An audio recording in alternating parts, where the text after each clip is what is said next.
Magandang araw sa ating lahat. Ako nga pala si Binibining Joy Atibula, ang tagapagtalakay sa araw na ito, kung saan aking tatalakayin ay tungkol sa panema suprasegmental. Handa na ba kayong makinig? Kung kayo'y handa na, makinig kayo ng mabuti at magsimula na tayo. Ang panemang suprasegmental. Ano nga ba ang panemang suprasegmental? Tama!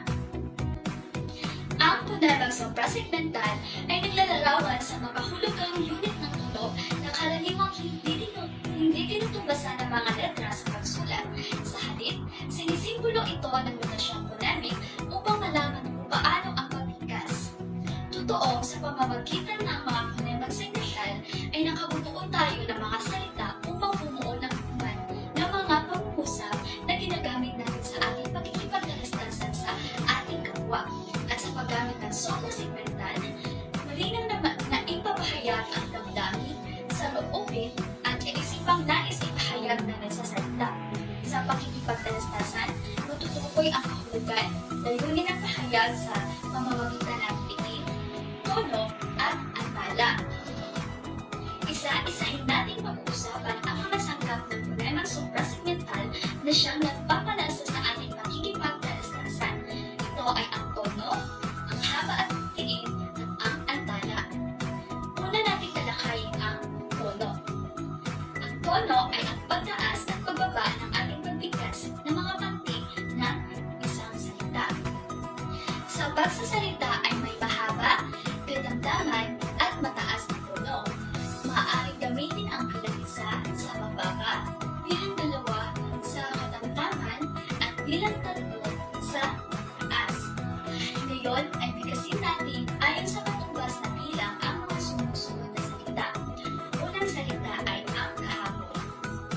Kahapon, kung saan ito ay may pag-aalinlangan, at kahapon, kung saan ito ay pagpapahiya. Sa pangalawang salita naman, talaga. Talaga at talaga. Ngayon naman ay umabot tayo sa haba at tiid. Ang haba ay paghaba o pag-ikli ng bigkas ng nagsasalita sa pagtinig ng isang pantig ng salita. Ginagamit ang ganitong notasyon at na siyang nagsasaad ng kahulugan ng salita. Halimbawa, ang salita sawa na ang kahulugan ay umay, nagsawa siya, at ang sawa na isang uri ng hayop. Tukuyin naman natin ang tiid na kung saan ito ay tumutukoy sa lakas ng bigkas sa pantig ng salita.